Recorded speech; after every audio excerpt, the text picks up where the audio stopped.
to Straight Up Paleo, where we talk all things nutrition straight up. I'm one of your hosts, Christina Rice. I'm a holistic health coach and a nutritional therapy practitioner in training currently living in Los Angeles. I'm also the creator of the health and wellness blog, addictedtolovely.com, and the host of the Actually Adultish podcast. And I'm your other host, Kara Halderman. I'm a nutritional therapy practitioner from Dallas, Texas, creator of careaboutit.com, and co-host of the Low Carb Conversations podcast. In this podcast, we will be discussing all things paleo, health, and nutrition, along with answering questions straight from you. If you want to submit a question for us to answer on the podcast, head to straightuppaleo.com or email us at straightuppaleo@gmail.com. Remember our disclaimer. The materials in this podcast are only to be used for advice and are not to be used in place of general medical advice, diagnosis, or treatment. If you want to support the show, make sure to hit that subscribe button and leave a rating and a review on iTunes. Enjoy the show. Hey, Mike, how's it going? Hey there. Doing well. Thanks for having me on. Awesome. We're so excited to be chatting with you today. And for our listeners who don't know who you are, why don't you just give us like a brief background on how you got into nutrition and started your awesome YouTube channel and your masterclass and all of that? Yeah, sure. So it's kind of the long and the short story is like many people in this health space. I got sick kind of through overtraining and too much soy protein and stuff like that when I was trying to be a professional bike racer my last year of college. And I went to the doctor on the college campus, Western Washington University was the school in Bellingham. And she said, this is kind of a common thing. This is January of like 2005. She said, we'll just put you on an SSRI and didn't ask me about my diet, training, sleep, stress, nothing. It was just like, just this knee-jerk reaction. And I thought, gosh, here I was studying pre-med and was taking neurobiology of drug action and, all these courses were, so I understood how to go into the research and figure out, something to dive deeper on the topics. And this doctor, which I was pre-med, at the time, didn't ask any deeper questions. And I thought, it's really weird, because I've never been depressed in my life before. I've never felt this tired. And so, I started doing research on like endurance athletes and depression and endurance athletics and overtraining and found this whole body of research that was, in the medical literature that anyone with an internet connection could access. And I was so disappointed that here, a great doctor wasn't even figuring that stuff out. So anyway, long story short, that got me into this field of functional medicine because I wanted to move to Boulder, Colorado, become a professional cyclist, put my resume on monster.com, which was kind of the source of jobs at that point, and started working for a nutraceutical company called Biotics Research in Denver, Colorado, and then started meeting a lot of great practitioners in this functional medicine space. And I realized, kind of a conundrum that even functional medicine practitioners had is they were so busy in their clinical practices that they couldn't stay up on the research because they were managing, functional medicine practitioners for those that have never been to one that are listening now, they spend a lot more time with their clients and patients than traditional doctors. Sometimes their first visit is like an hour or 90 minutes long, really trying to figure out the origin and the root cause of people's ailments. And so when you're spending an hour or 90 minutes with a patient, you have to deal with insurance or cash, and then you're booked back to back. As a practitioner, it's hard to stay up on the latest research. And so I started conducting webinars for healthcare practitioners back in 2007, teleconferences and stuff like that. And then I realized like in 2013 that wow. All these, we had sometimes, we're doing these every week, and we had between 500 people and 900 people on these webinars. And I thought, what, if the practitioners are eating this stuff up, why not just make a podcast, a video format, and interview all these great doctors and share this information with the world? So that's kind of how the YouTube channel started, but it really started out kind of educating the doctors and so forth. And then realizing that there's so many, educated, what we call now citizen scientists that listen to podcasts and watch videos and don't necessarily have access to a functional medicine doctor in their area and are ready to make, the choices in their lifestyle to improve their health. So yeah, that's the long and short of it. Yeah, that's an incredible story. Thank you for sharing that. And I love that you brought up the fact that a lot of functional medicine doctors even can't keep up with everything, because that's something that I feel like not a lot of people bring up. And I know I experienced that personally as a patient, you know, a few years ago when I had my own health issues and I was working with different incredibly intelligent FMDs. And I just remember not understanding how I could know more about the current research than them, you know, when they're so educated. And like, that's just, I think, something that's really fascinating that not a lot of people talk about. So, I mean, I really appreciate all the work you put out there. You know, you helped me like know so much more than I would have otherwise. But really quickly, one of the first things you mentioned was you're overtraining and too much soy protein. And I was just curious why you called out the soy protein specifically. Yeah, you know, well, so I remember, so I was like 22 years old or 23 years old, didn't have much money. I was working at a vitamin shop while I was in college and bike racing, which I got into bike racing because a low back injury. You know, I loved bodybuilding and aesthetics, and I lift weights all the time, but I hurt my back. And so it was really hard for me to squat and deadlift and everything like that to the intensities that I was used to. So I needed to like get out that intensity somehow. And the bike was a great way to do that because it's very competitive, you know, especially in racing type formats, criteriums and so forth. And you can do a lot of like work and output and like 1500 watts when you sprint. Like, so it was a great medium for me to, while my back was kind of recovering. But anyway, I was into the high protein, low carb style diets back then. A friend of mine had gotten me into that in 2002. So I was looking for like the cheapest protein that I possibly could buy as a college student. And I was not aware of the phytoestrogens in soy protein. In fact, soy protein tastes, and I hate to admit this on air, and I'm not encouraging or promoting soy protein consumption in any way, but it tastes pretty good. It really does. It does. It tastes really good. So here, I had no idea that it had phytoestrogens and goitrogens and enzymatic inhibitors and caused GI issues and all those different things. There's a great book out there now called The Whole Soy Story by a researcher and PhD in New Mexico. But anyway, so I really strongly believe that soy protein caused me to have some major GI issues, and it really affected my testosterone, which I'm sure a lot of your listeners are maybe somewhat familiar with hormone levels, but my free testosterone was 4 nanograms per ml or whatever, very, very low. The range is between like normal for a 23-year-old would be like 18 to 22. So it's very, very low. And my total testosterone was 92. So really, like, we're talking like 78-year-old male, like 92-year-old male or something, like, you know, very low. So totally abnormal for me. And so that's what I don't have any randomized placebo-controlled studies, you know, or something like that. But since getting off the soy protein, since cutting back on cardio, testosterone levels and HPA axis in adrenal function has normalized. But yeah, I attribute partly, you know, my health challenges that I was experiencing at that time to just not being aware that a seemingly health food, a vegan food, you know, blah, blah, blah, really had a negative effect on my energy, digestion, and hormones. Okay, that's really fascinating. And I like the point that you made about how the soy protein, it kind of like digestively messed everything up. And I don't think people understand the connection between like the gut and intake of soy. So can you kind of elaborate on that a little bit more? Yeah, well, you know, it's a really good point. And there's a lot of new books that have come out, and that Stephen Gundry with The Plant Paradox, he's really kind of made us be more aware of lectins, not leptin, but lectins. We can talk about leptin later if you want. But, you know, a lot of plants have anti-nutrients. You know, unlike animals, plants can't get up and move around. They're rooted literally into the ground, right? So they have their defense systems are anti-nutrients to prevent herbivory and predation. And so they produce enzymatic inhibitors and things that will cause gastric distress in animals and insects that will eat them. And so soy, it turns out, has a lot of enzyme inhibitors. I can't remember all the names. I think one of them is an antitrypsin. So we have trypsin and chymotrypsin and various pancreatic, digestive, and enzymes within the GI tract, upper GI tract. And so soy protein inhibits those enzymes.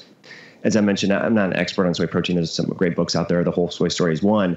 But yeah, so that's the thing with, you know, veganism, and I'm a huge promoter of eating primarily a plant-based diets. But we have to acknowledge the fact that different plants have anti-nutrients that can affect our immune system, can cause gut permeability. I remember sitting in a conference back in 2007 with Lauren Cordain, the author of the Paleo Diet, and he was talking at that time about a lot of the lectins in even seemingly healthy foods like heirloom tomatoes. Now, it doesn't mean that we should be scared of plants and avoid plants, but we just need to understand that if we're predisposed to intestinal permeability, maybe we're on a course of antibiotics, or we're taking NSAIDs for, from musculoskeletal pain, or we're under a lot of stress, the small amount of anti-nutrients paired with that other, mitigating factor, the stress or the sleep perturbations or travel or alcohol use can cause, that can cause someone to, flare up and can cause, or exacerbate inflammation or autoimmunity. So it's something at least we should be aware of. So if someone has Hashimoto's or Graves' or lupus or scleroderma, but they're in remission, they just need to be aware that, too much lectins in the wrong context, stress, travel, alcohol, antibiotics, et cetera, can cause issues. But if you're seemingly healthy, you don't really have gut permeability, you eat a lot of variety of foods, maybe you can be okay. And if you eat properly prepared soy as well, not just the refined soy protein, but fermented soy, things like that in moderation, I think can be beneficial. So we're not saying all 100% of soy is bad news, but most of the protein products that are out there are just leftovers from manufacturing that companies are trying to sell and get rid of. Even though whey protein has a lot of good research on it, it's kind of like the trash of the cheese that is repurposed and resold. That's so gross when you think about it. That's just a fact, right? Yeah. Well, so just to clarify, because I was curious what you thought about the ideas presented in the plant paradox. So for somebody who doesn't have an autoimmune disease, for instance, or another major disease, what do you think that they need to moderate those foods that are seemingly healthy but have lectins, like zucchini? Like, should people still be moderating those types of foods?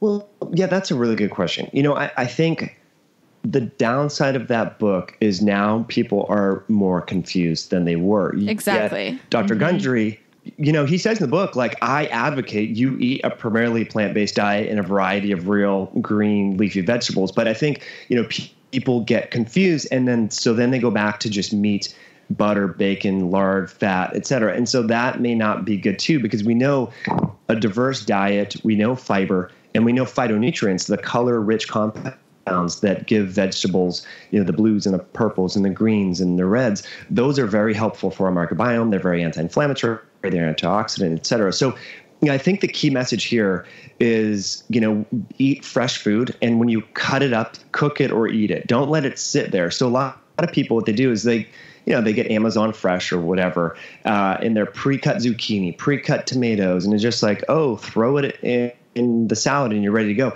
So that, like he talks about in the book, once you start to cut up, and I didn't know this research is fascinating. Once you cut up vegetables, then they start to make even more anti-nutrients like lectins and other compounds because they think they're being invaded, right? So that's the other thing too, is it comes back to, if you can, I know not everyone can do this, but grow your own vegetables.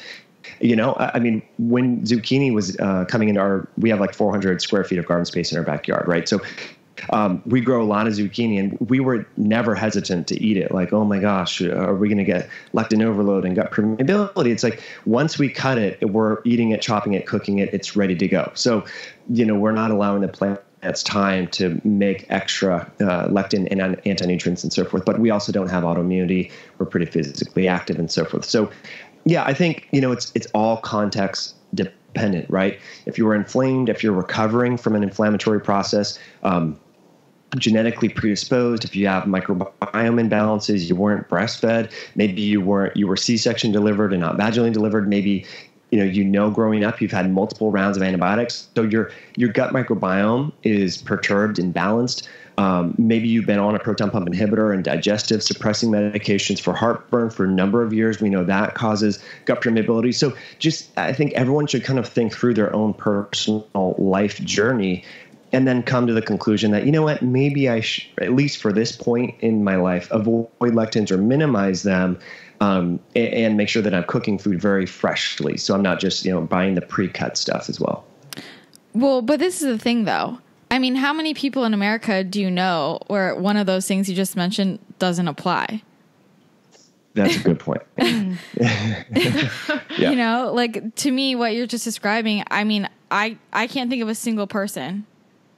You were saying those things and I was like, wow, maybe I need to watch my lectin intake, even from vegetables. And I do totally understand what you're saying about all of those things. But for some reason, it's hard for me to like wrap my head around like not eating those lectin containing vegetables. I totally get like the grains, legumes and stuff like that. But it's just interesting to hear it from that perspective. And I think that's really fascinating that when you cut vegetables, they produce more anti-nutrients. That really is really interesting. But okay, so you say that you are predominantly plant-based and you really advocate that, but you also have adapted a ketogenic lifestyle, right? Or a ketogenic diet as well. And you brought up the fact of animal fats, that when people get scared of vegetables, they resort back to like the lard, the butter, bacon, all of that.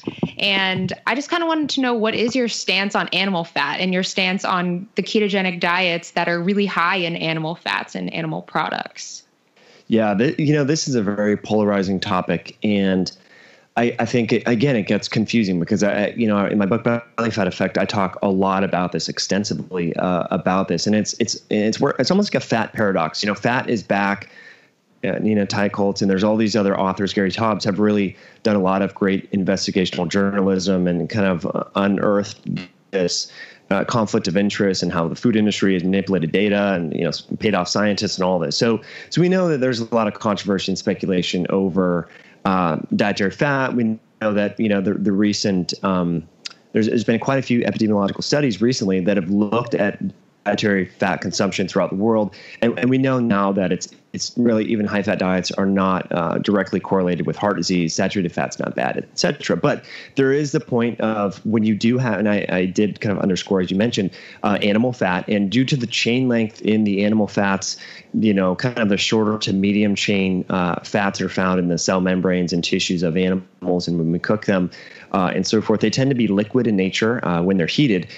And just that composition, and it's not specific to animal fat, we can talk about vegetable fats here, but basically it forms this spherical-like structure in the gut. And this is actually how all fats are absorbed, unless you're medium chain or short chain triglycerides.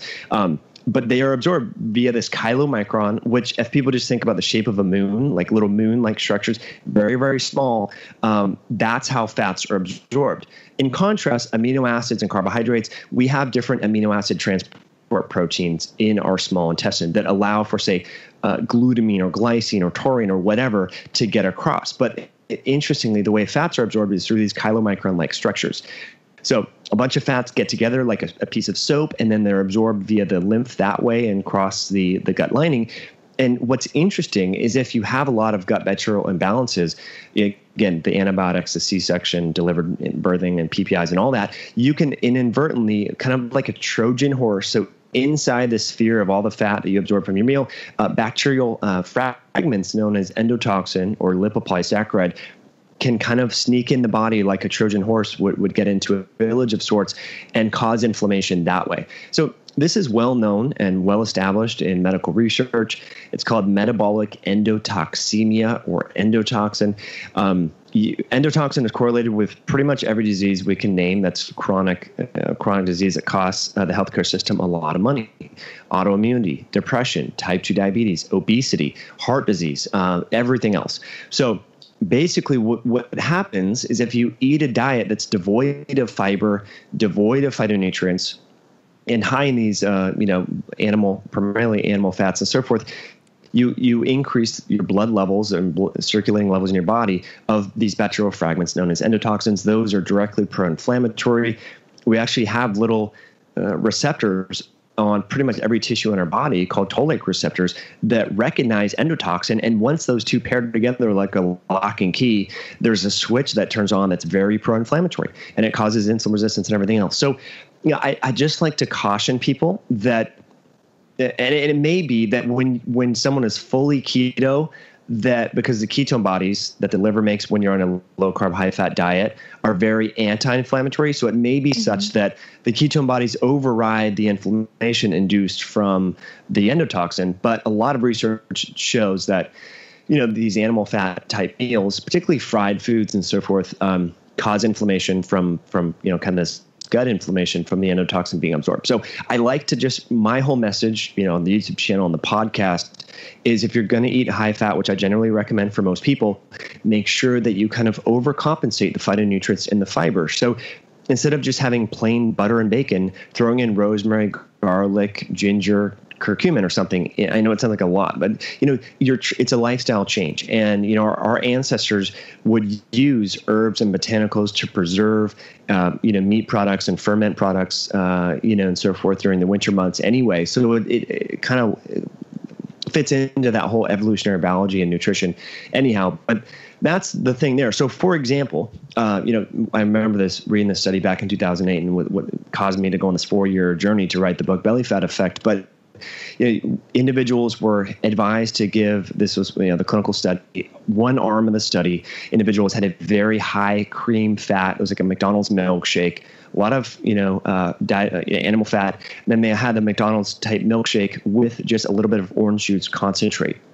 So group A just had the milkshake, group B had the milkshake plus the orange juice concentrate. And what's significant about the orange juice is there's polyphenols and fiber, different compounds, diosmin, hesperidin, flavonoids found in the orange. And just by having the orange juice with that high fat shake, it mitigated the ensuing post-meal rise in endotoxin levels. Those are the bacterial fragments. So you can still kind of have your high animal fat or high fat diet as long as you're incorporating those polyphenols into the diet, and you won't get that inflammation. So I think that's again a big, there's nuances and caveats to nutrition. And I think that's a big aspect of the keto diet that unfortunately is not often talked about. You see people wearing these t-shirts like, I love bacon, bacon this, bacon that, and they just have like bacon and butter all the time. And it's kind of missing the point. We're being too myopic, too narrowly focused on just ketone production, but not really considering this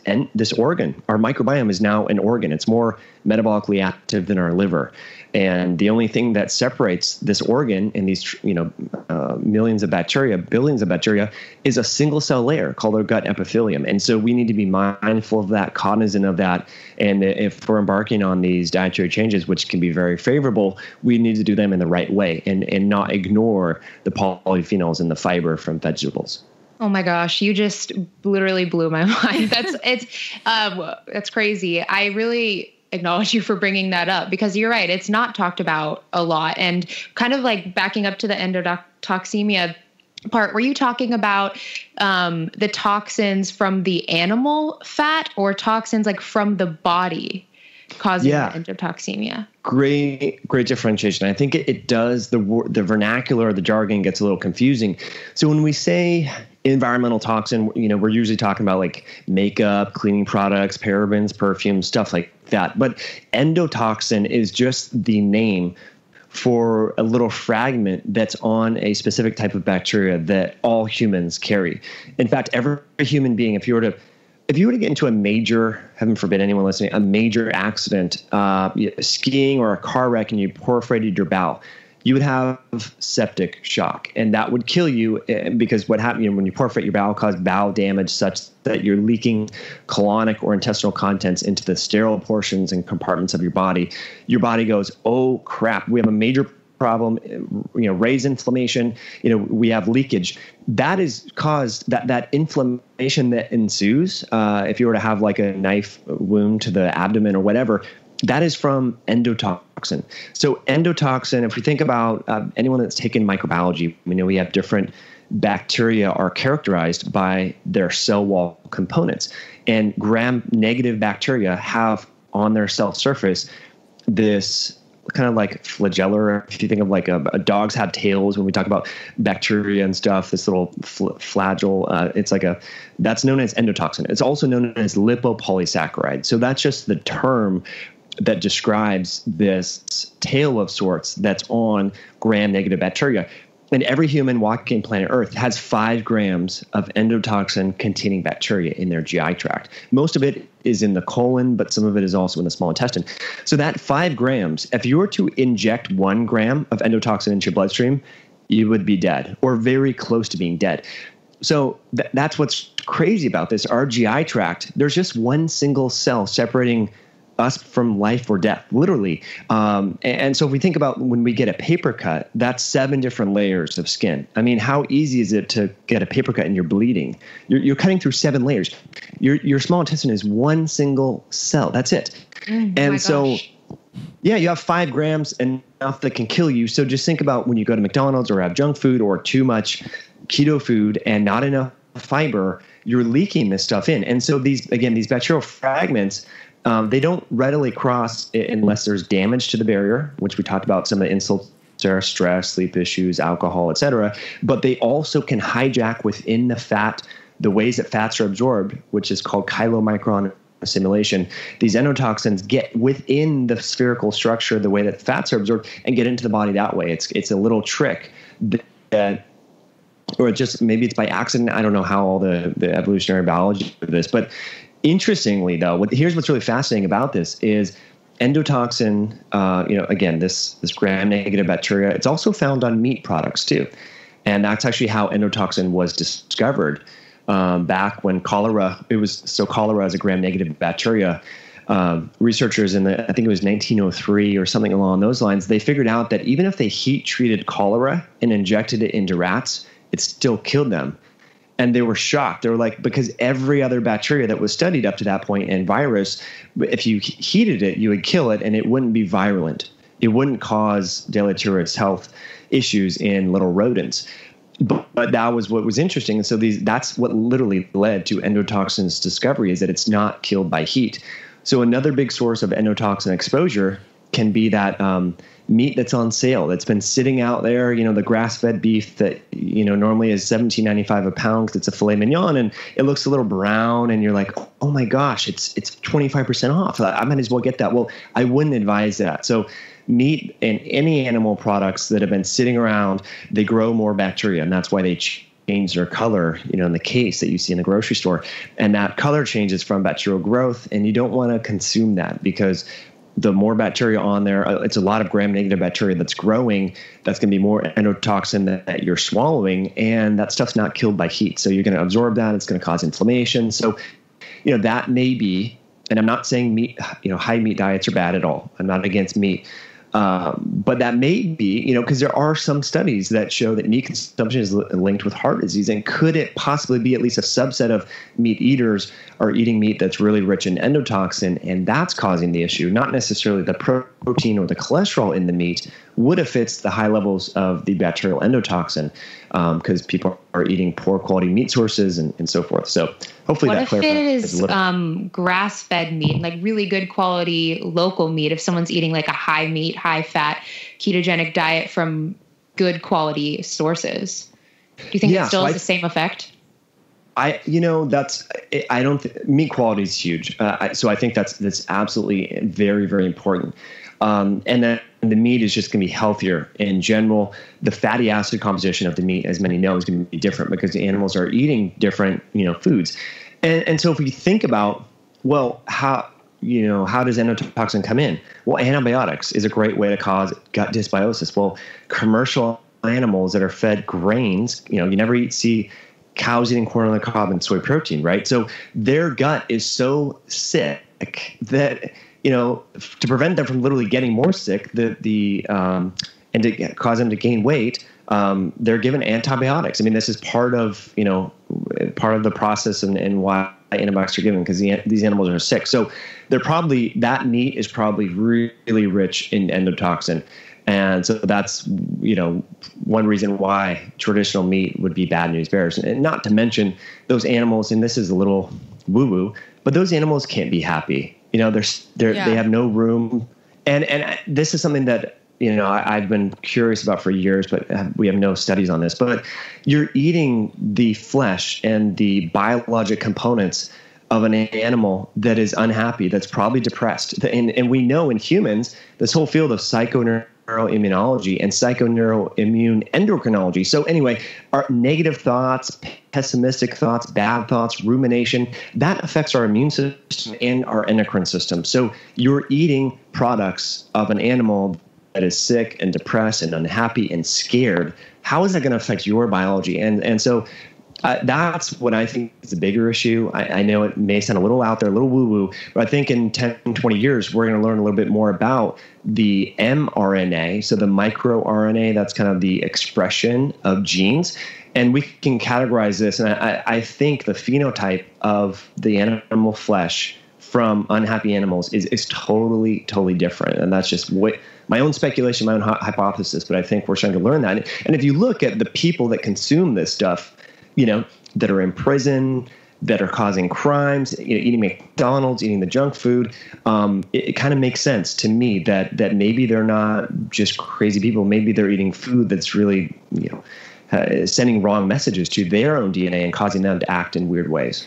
I don't think that's woo-woo at all. I'm really glad you brought that up. No, not at all. Because, Kara and I have actually talked about that before, but I think that that's something that a lot of people aren't discussing.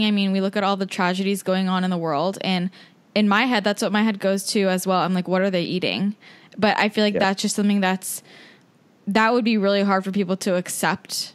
But I totally agree with you. So thank you for bringing that up. This is a little woo-woo, but I did like a 30-day vegan thing a long time ago.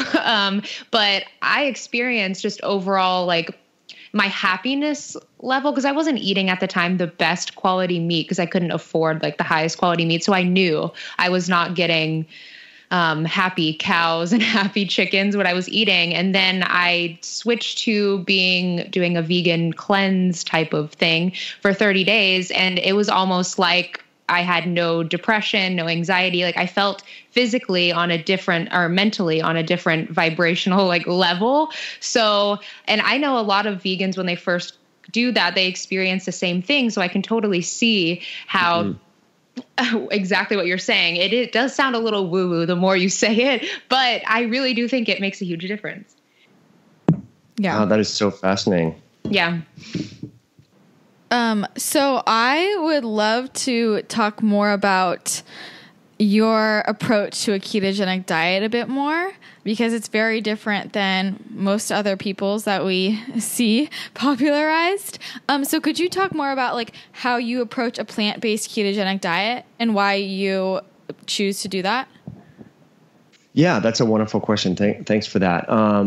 And again, I'm not totally anti-meat, but I, we have 17 chickens in our backyard, and we've had them for about a year, and try to grow a lot of our own fruits and vegetables. And so kind of my perspective on this whole keto thing has shifted a little bit, because I realized that, if we were to stay within this same house and fence in our backyard, but rewind the clock of time 500 years or something, I was like, okay, well, what would I normally eat in this environment? And so kind of putting on my, ancestral health glasses, if you will. So I looked through this and I realized that like, we probably wouldn't have that much animal protein, because there's a lot of predators and out there in the environment, and much more so back when we were hunter-gatherer tribal people, wolves, coyotes, foxes, raccoons. So the amount of protein that a lot of us, when we first go paleo, is like 3 animal product meals per day, 4 to 6 ounces of beef 3 times a day. I know for me, I did that for years, right?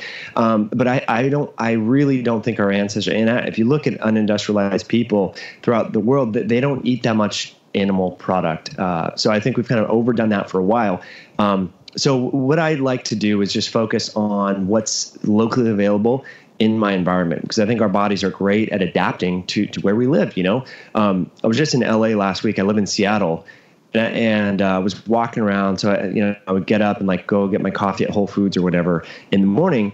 And it was a little cold. It was I was wearing a tank top, so I was going to the gym at 7 a.m, and all these people in Whole Foods were like, "Oh my gosh, aren't you cold?" And I'm like, "No, what are you talking about? Like, this is warm. I'm from Seattle." So, the point of that story is our bodies are so great at adapting to our environment. So I'm acclimated to a cold environment. So when I go to Los Angeles, even though it's December, it's at 6:30, 7 in the morning, it's warm to me, but the people that live there, they feel cold because it's different, right? So anyway, I think we're great at adapting, and I'm a huge fan of the keto diet for all the secondary signaling properties that ketone bodies garner to our physiology, to our immune system, to our brain, and so forth. So I'm a huge fan of that, but I try to use seasonally available foods and exercise and compressing my feeding window to get into ketosis and stay in ketosis rather than rely upon insane amounts of dietary fat. And not that and again, some days I'll eat 200 plus grams of fat, so I'm not anti-fat at all, but I'm just saying, like, eating fat is not the only way to get into ketosis. You can just compress your feeding window. You can exercise. You can become very insulin sensitive and still get into ketosis. So that's the thing that, people think that, okay, so I've been eating high carb, high sugar for a long time, so I'm just going to switch to keto.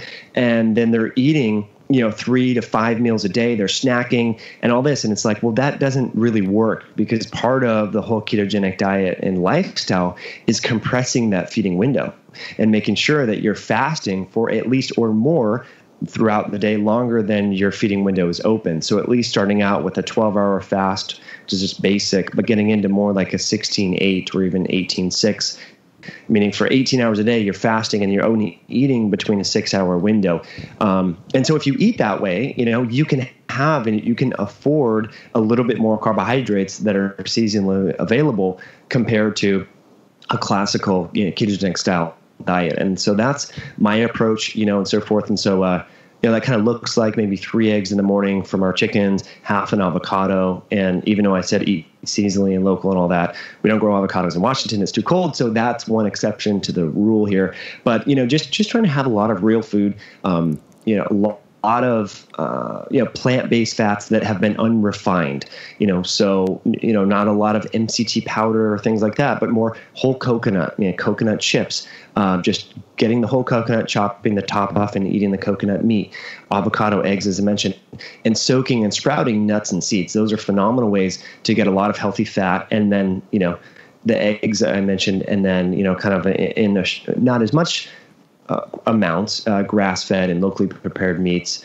and but just try to meats are like the treat, to be very grateful for the animal, mindful, eat the whole animal, eat the organs, kidney, liver, heart, etc. We eat a lot of the organ meats and not just the muscle meat and so forth. How often do you eat meat?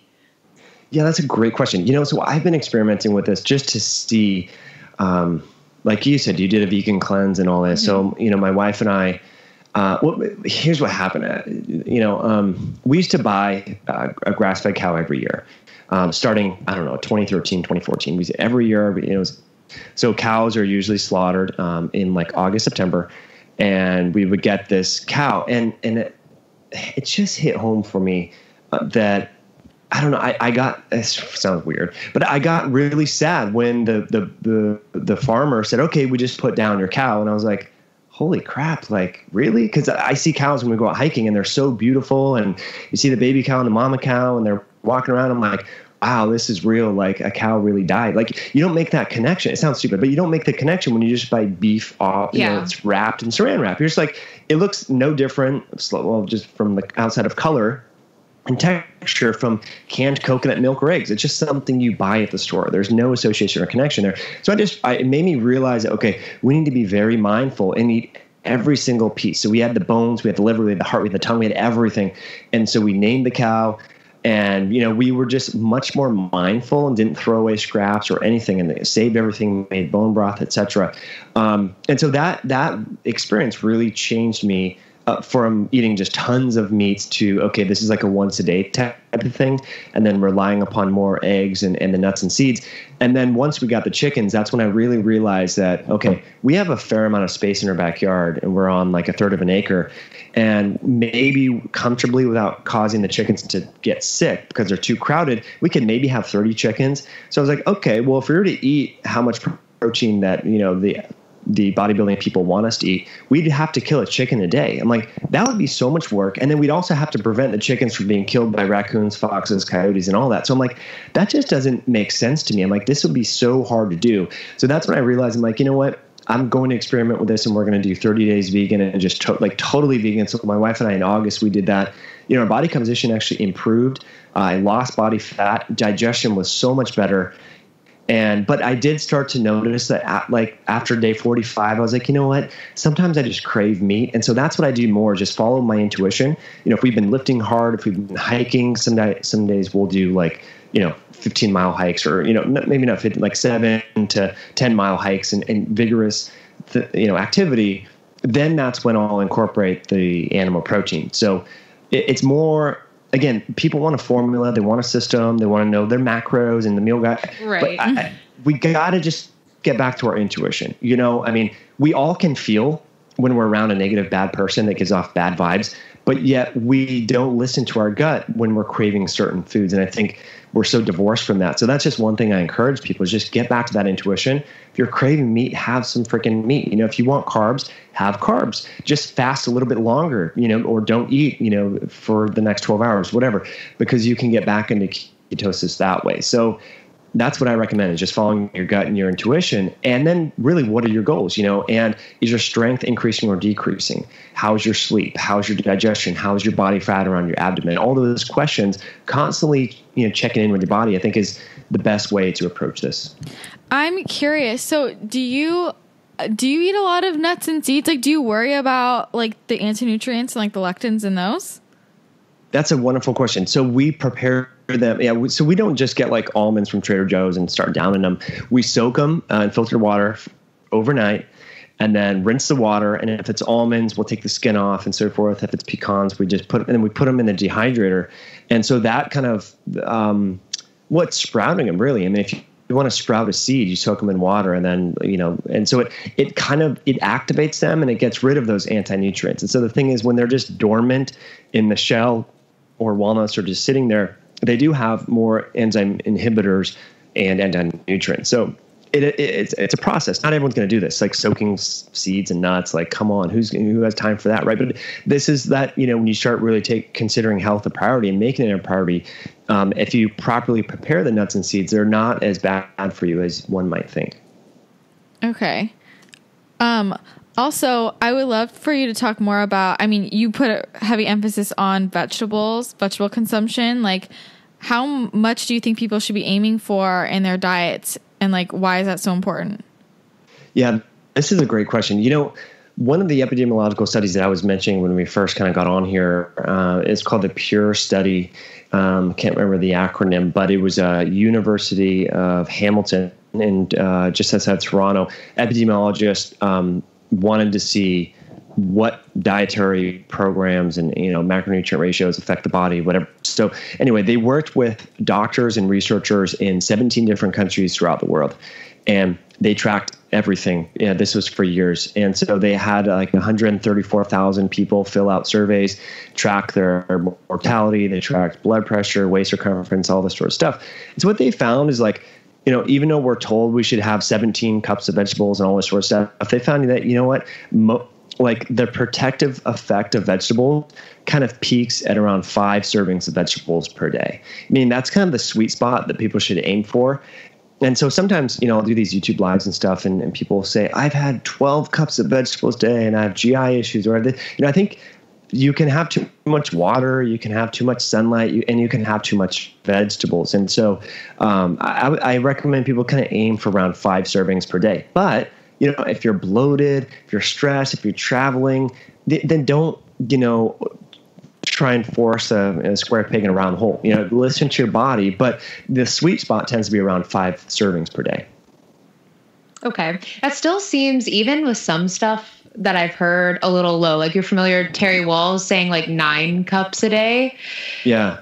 That's probably still good though, right? Well, yeah. Especially if, so it's easy to get a lot if you're putting it in a smoothie or a soup or something like that. But just a raw salad that's massive, that can be a lot to digest. We're not monkeys or elephants or something where we have multiple chambers to ferment this stuff. Our GI tract is more like a dog, And so, we can break this stuff down, but I do encourage people to use a food processor, like when my wife and I, she's really great at making these raw veggie breads. And so we'll get a lot of vegetables. So she has a 14-cup food processor. She'll fill up 2 of those with greens from our garden and onions and leeks and all this good stuff with some soaked and sprouted nuts and seeds and coconut oil, and make basically it's like a smoothie, but it's dehydrated and looks more like a tortilla wrap that's green from all the veggies. And so when we have those, we're probably having closer to Terry Wall's type levels of 9 and so forth. But, I think, this new data is pretty sound, from all these people throughout the world, 130,000 people surveyed and so forth. 5 cups is somewhat protective. And I think for a lot of people, that's doable. When you tell someone, okay, you need to have 9 different vegetables, and that's like a big mental hurdle. They're like, oh man, I can't even do this, right? But I can do 5. So yeah, I mean, if you can get 9, if you've been doing this for a while, great. But remember that vegetables change your microbiome composition, which is good.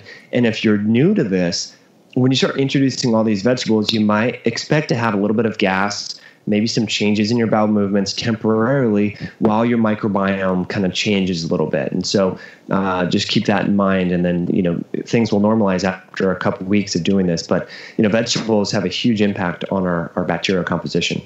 Yeah, so true. And okay, switching gears, I know you talked a little bit about time restrictive feeding and how that plus exercise can get you into ketosis rather than just ramping up all your fat. And one thing that we talk about fasting a lot here too, and we talk about how it can be beneficial, but how it can also not be beneficial for some people. So do you recommend time restrictive feeding for everyone? Is there anyone you don't recommend it to? And why is it really good for some people? Yeah, this is a great question. Well, so most importantly, who is it not a good idea for? Right. People with liver congestion, and then people with a lot of estrogen. And so it turns out, when you really compress your feeding window or you intermittent fast, you're relying upon your liver because your blood sugar is going to drop because you're not eating it, right? Or you're not getting the meal in. So you rely upon ketones because that's when blood sugar is low, you're going to feel tired, your brain's not going to work. And that's where ketones come in because they are the backup fuel supply for the brain. Maybe they're the primary fuel supply. It depends on who you talk about, but they're the alternative fuel supply when blood sugar is low, which is going to happen when you intermittent fast and when you do, keto diets and all that.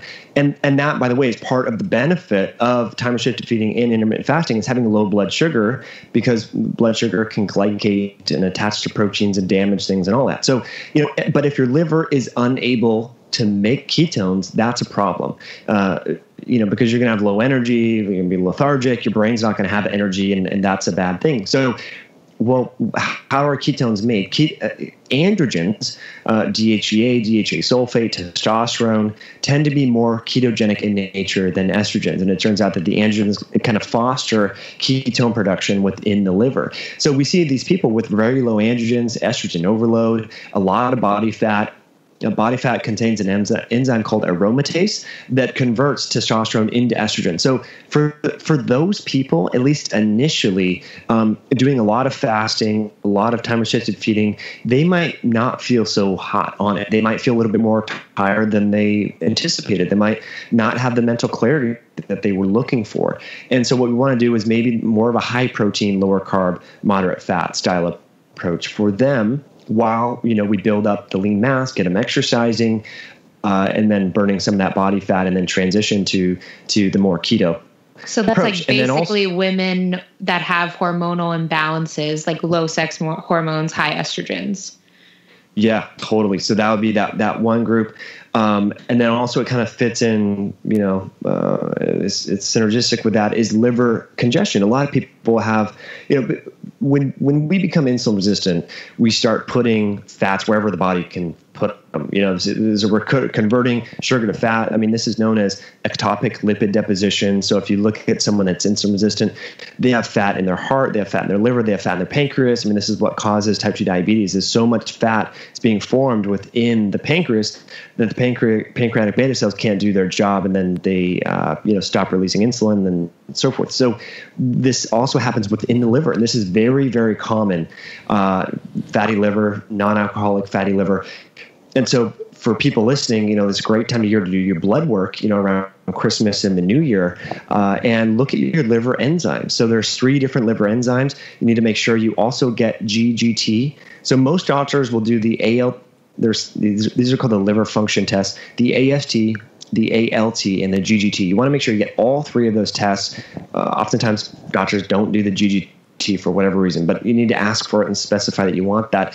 If that's elevated, that would be a indicator that your liver has some fatty acids built up in there, and ketone production may be a little bit suboptimal. So going back to what you were saying, so the other, so a lot of women, estrogen overload, the whole adrenal fatigue thing, etc.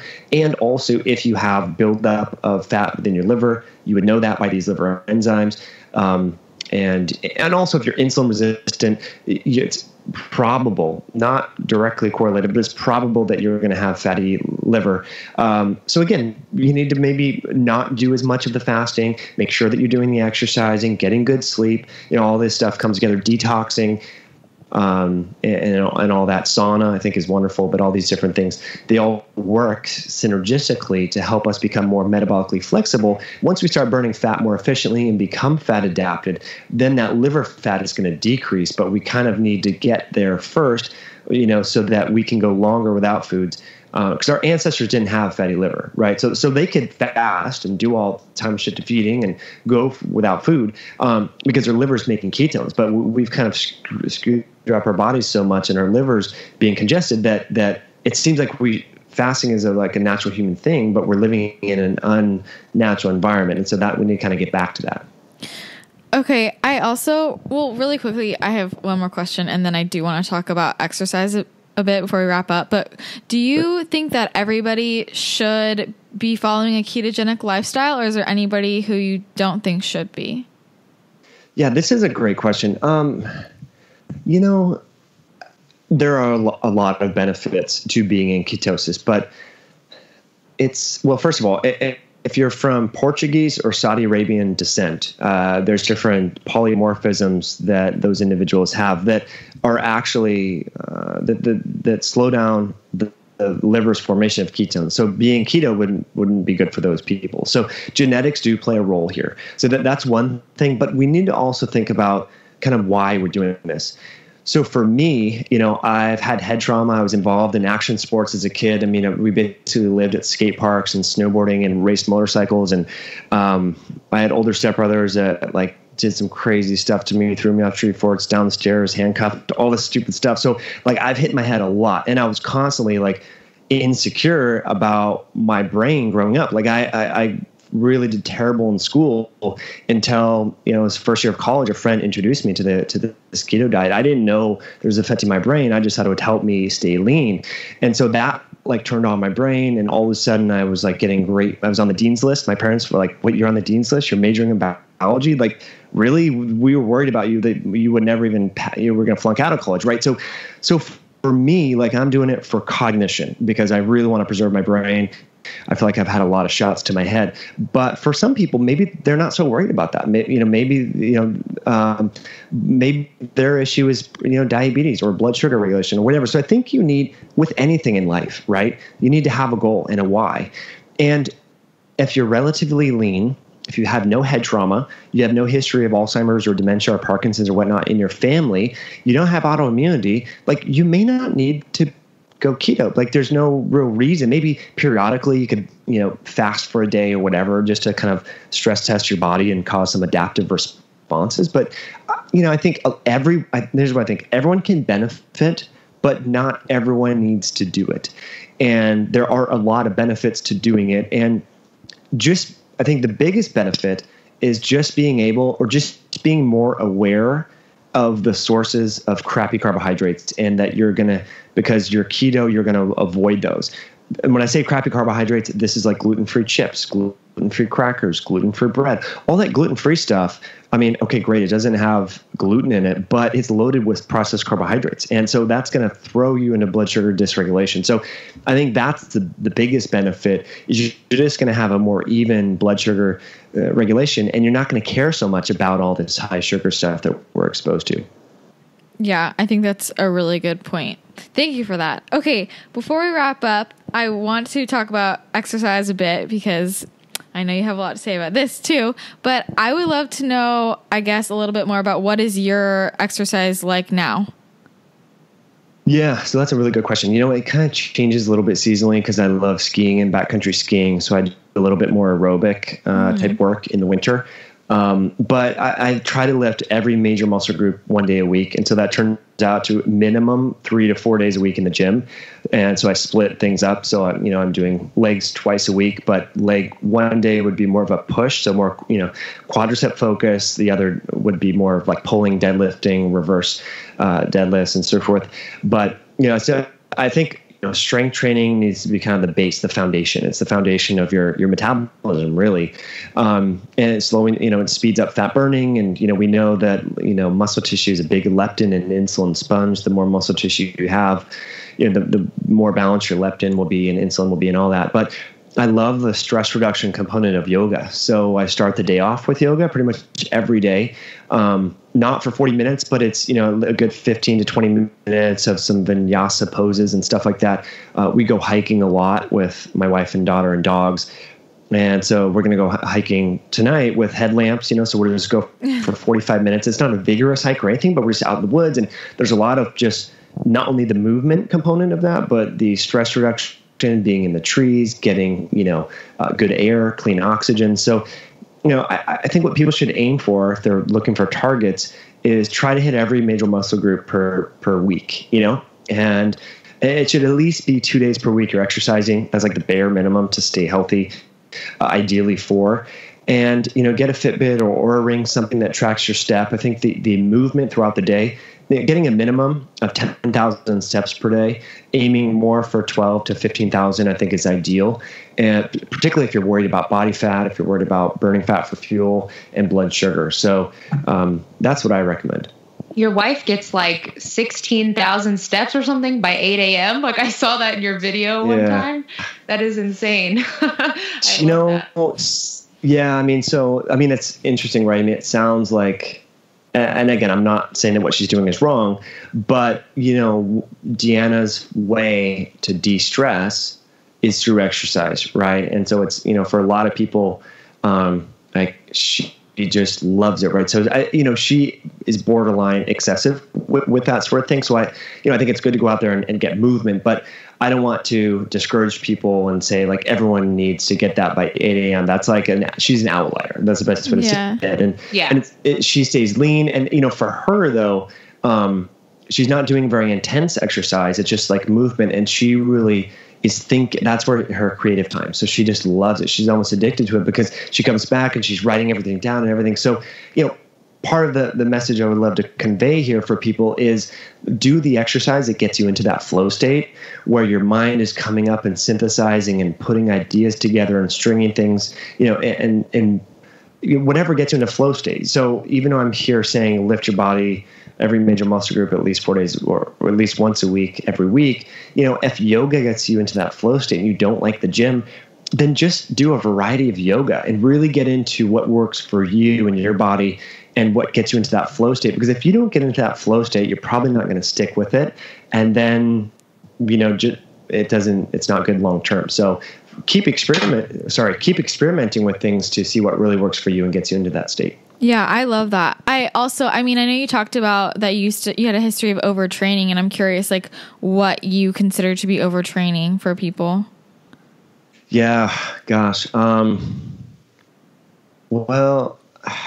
I took out stress, through exercise, and it was my way to escape, and stuff like that. So like I was riding sometimes 6 hours a day, bike riding, and I wasn't just going on. I was with people training. I wanted to be a professional. That's what cyclists do. But I would just be so exhausted. Then I would mask those symptoms and signs of exhaustion with caffeine, and it created this vicious cycle of insomnia, then overtraining. And I think a lot of people kind of can identify with that. But, I think back then we didn't have the heart rate variability tools and sleep tracking tools that we do now. So I love people to do their heart rate variability first thing in the morning. A very simple and nearly free way to do that is using the heart rate variability for training app in the Apple and Google Play Store. So HRV4, the Number 4, training. And so if your heart rate variability is dropping, then you're overtraining. It's that simple. And so I didn't know that at the time. I thought it was causing adaptive responses, but then come race day, I was exhausted. My legs would cramp up and I wasn't finishing, wasn't placing and all that. So it wasn't until I figured that out and started training less that I started doing much better. So more is not better. It accelerates aging, it creates cortisol, et cetera. But, getting familiar with your sleep score, your sleep architecture, the Oura Ring does a great job with that because it not only looks at sleep structure, but it looks at your body temperature and also heart rate variability. And so it'll give you a nice insight. And so now I just listen to my body. Like, for example, my Oura Ring this morning said that I was a little stressed, because a lot of travel, a lot of training. We did a lot of hiking this weekend, so I'm not going to work out today. I walked the dogs, did a little bit of light yoga, but, and then we're going to go for like an easy hike tonight with the headlamps, but just very easy stuff, as opposed to just doing the same Monday gym workout that I would normally do. I'm going to just push that to Tuesday. Yeah, like you're saying, it kind of is coming back to your intuition, and you're not necessarily like pushing yourself so hard. Like you were saying, you're having a lot more caffeine consumption because you're getting tired and exhausted, and that's not necessarily being intuitive with your body and with exercise as well. So that's fascinating. Christina, do you have any more exercise questions? Yeah, I just had one last thing that I'm curious your thoughts on. I mean, I think that kind of a big topic that's come up in the fitness community is about like chronic cardio and like the issues around that, or the people who, love to run, for example. Do you see issues with chronic cardio? Yeah. Well, I mean, there's good and bad, like we were talking about, like for some people that's their flow state and and I can totally identify that because I have a history of doing chronic cardio, and it does create that mental elation. You're out in nature and so on. But I think, the big thing that can be detrimental is why you're doing it. So if someone's training for something, if they're competing, if it's social, and you have friends that are doing it and you're doing events on the weekends, like it's probably okay. But if it's your escape, and you know that it doesn't really serve you in the long run, then it's probably not a good thing. But it's really not a good. A lot of people do a lot of extensive cardio because they think it's going to help them burn fat for fuel. But what happens is actually when you do a lot of like high volume cardio, it just makes you hungry. And so what a lot of people don't realize is sometimes when they first start doing this, they actually gain weight, not lose weight. And then it becomes this vicious cycle where they become very hungry. And I've been there, so I know this firsthand. I mean, this happens. This is so common in bike racing. So you feel like, okay, I burned 4,000 calories, on this 5-hour bike ride, so I can eat whatever the heck I want because I'm going to just burn it off. And then you actually get fat, and and then it throws off your blood sugar too. So I think just be aware of like how the cardio is affecting your body. But I don't want to discourage people from doing it if it's their identity, if it's their source of social connection, and their meaning in life, like that. It's hard to compete with that. But it's definitely there's better. To summarize, there's much more efficient ways to burn fat. And so when we do strength training or even like short, high intensity interval training, even though we're burning carbohydrates to fuel that endeavor, after the exercise is over is when we start burning more fat. It's a complicated process, but so that's why for fat loss purposes and body composition, interval training, burst training, weight training is actually much better than long duration cardio, because when you do cardio, you're only burning the fat during that exercise. While you're doing the exercise, there's not a lot of carryover into the post workout window of fat burning. So hopefully that helps a little. Yeah. Well, and for somebody looking for fat loss though, couldn't they also overdo the high intensity interval training and the weight training as well, potentially?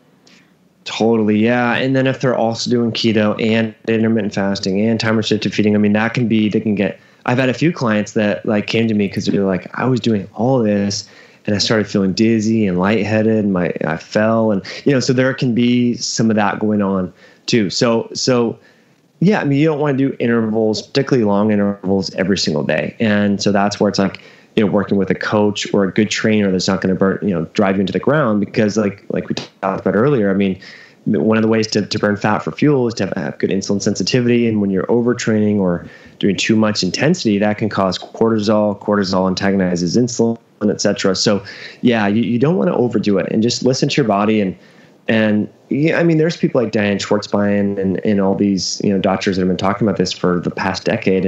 And, just doing more like yoga, weightlifting, walking, like, centenarians don't run marathons every day, and so it comes back to like, what's your goal? I mean, do you want to live into your 80s and 90s without health issues and good moving joints? Like, what are you doing this for? Yeah. Yes.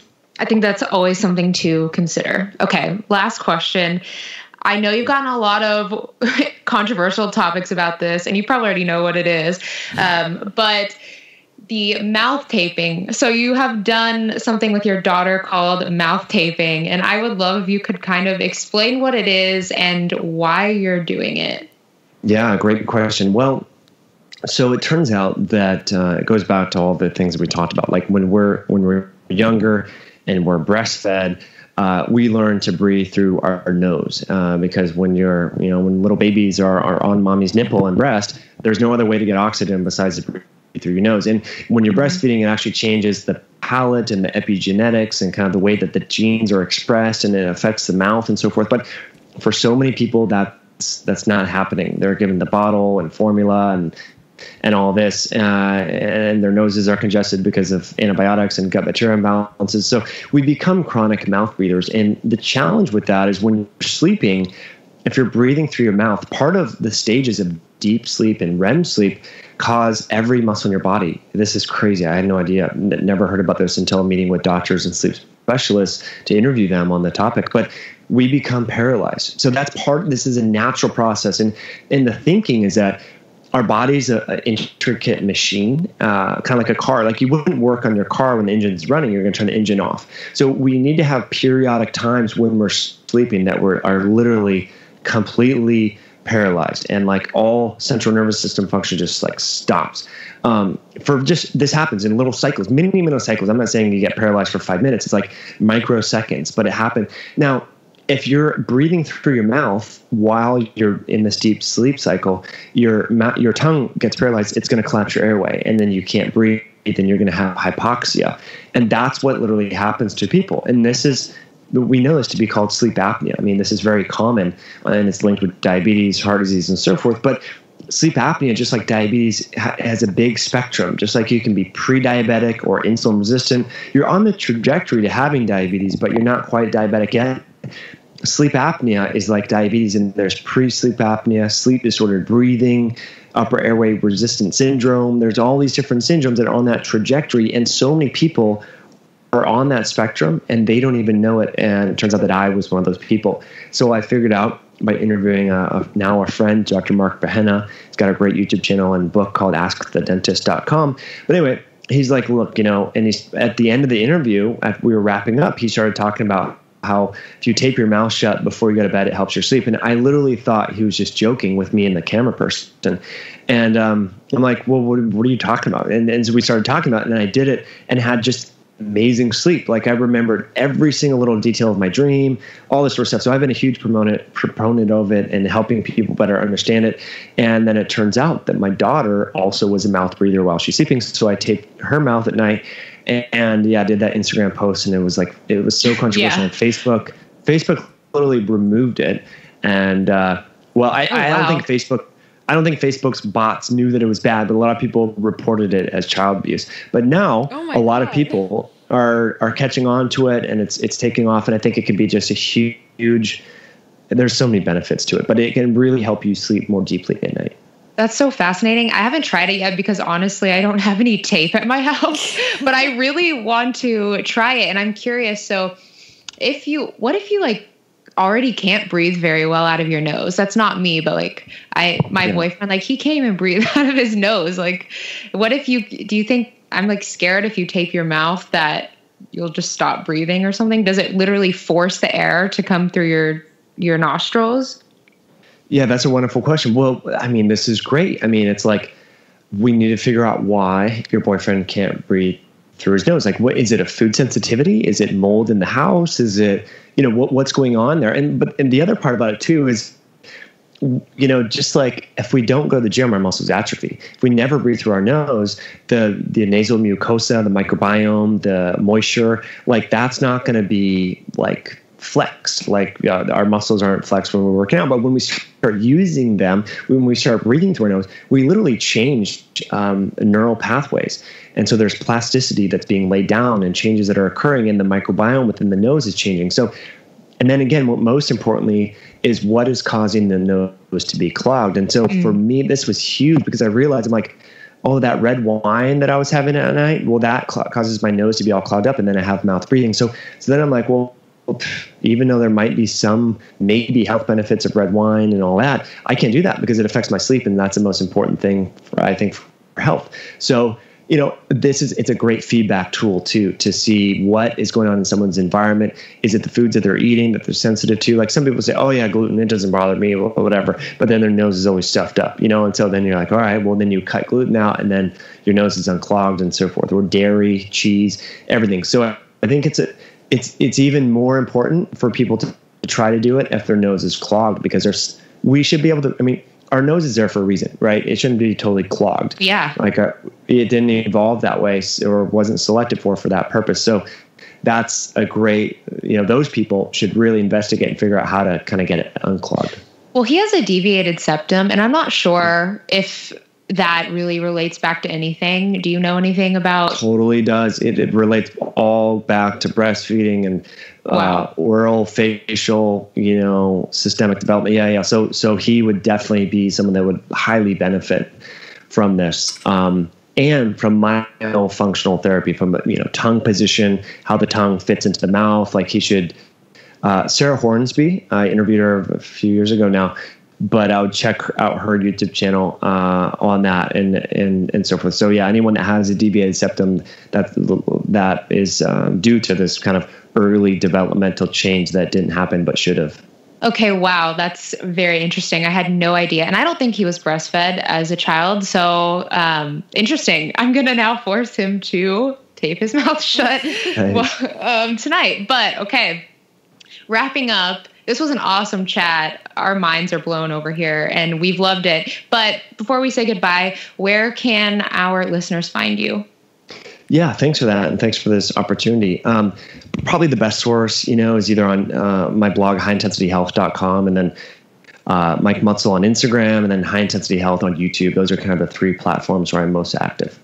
Okay, sounds good. And yes, everyone go check that out. We love his videos, and we watch his live videos too on Saturday. They're so entertaining, great. So interesting. Yes, but we're big fans, and we really, really appreciate you coming on.